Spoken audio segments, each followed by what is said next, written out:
ஓம் ஸ்ரீ குருபியோ நமக. ஓம் ஸ்ரீ மகா பெரியவா சரணம். 23 டிசம்பர் 2023 சனிக்கிழமை வைகுண்ட ஏகாதசி. அன்னைக்கு தினம் இந்த ஒரு மணி நேரம் இந்த ஒரு பூ உங்கள் கையில் இருந்தால் போதும். மகாவிஷ்ணுவோட பரிபூர்ணமான அருள் கிடச்சி நீங்களும் கோடீஸ்வரராக மாறலாம். வைகுண்ட ஏகாதசி அப்படிங்கிற விரதம் எதுக்காக அனுஷ்டிக்கப்படுது அப்படிங்கிறதுக்காக நம்ம சேனல்லே ஒரு வீடியோ போட்டிருக்கோம். அந்த வகையில் இப்போ நம்ம பார்க்கக்கூடியது வைகுண்ட ஏகாதசி தினத்தில் நம்ம பெருமாளுக்கு எந்த ஒரு மலரை வச்சு நம்ம பூஜை செய்யணும். 22ஆம் தேதி காலையில் வெள்ளிக்கிழமை 10 மணிக்கு ஏகாதசி திதி ஆரம்பிச்சிடுது. வெள்ளிக்கிழமை இரவு நீங்கள் கண் விழிக்கக்கூடாது. சனிக்கிழமை காலையில் 6:27 வரைக்கும் ஏகாதசி திதி இருக்குது. சனிக்கிழமை விடியற் காலை ஒரு 4 மணி போல தான் ஸ்ரீரங்கமில் சொர்க்கவாசல் திறக்கப்படும். அதனால் நம்ம சனிக்கிழமை இரவு தான் வைகுண்ட ஏகாதசியை கடைபிடிச்சு அன்னைக்கு நம்ம கண் விழிக்கணும். அன்னைக்கு நாள் முழுக்க விஷ்ணு சகசரநாமம் பெருமாளுக்குரிய பாடல்கள்லாம் நம்ம பாராயணம் பண்ணலாம். அந்த ஒரு மணி நேரம் ஒன்று சொன்னோம்ல, அதாவது சனிக்கிழமை விடிய காலை சொர்க்கவாசல் திறந்ததுக்கு அப்புறமா 5 மணிலேருந்து 6 மணிக்குள்ளே இந்த இடைப்பட்ட நேரங்களில் உங்கள் வீட்டோட பூஜை அறையில் பெருமாளுக்கு ஒரு நெய் தீபம் ஏற்றி வச்சு இந்த ஒரு பூவை சமர்ப்பித்து வழிபாடு நடத்துங்க. இது எல்லாருக்கும் ரொம்ப எளிதாக கிடைக்கக்கூடிய ஒரு பூ தான்.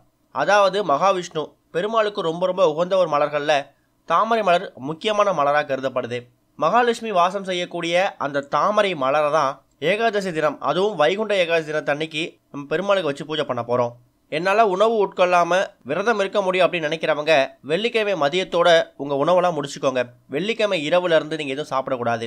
வயசானவங்க, மாத்திரை சாப்பிட்றவங்க, மருந்து எடுத்துக்கிறவங்க இந்த விரதத்தை கடைபிடிக்கிறது அப்படிங்கிறது கொஞ்சம் கஷ்டம்தான். அவங்க குறைஞ்சது பால் பழம் மட்டுமாவது சாப்பிடலாம். சனிக்கிழமை பெருமாளுக்கு துளசி தண்ணீரை நீங்கள் நைவேத்தியமாக வச்சு படைங்க. உங்களுக்கு தாகம் எடுக்கும் போதெல்லாம் கூட சாதாரணமாக தண்ணீரை குடிக்காமல் துளசி தண்ணீரை குடிங்க. அது இன்னும் சிறப்பு.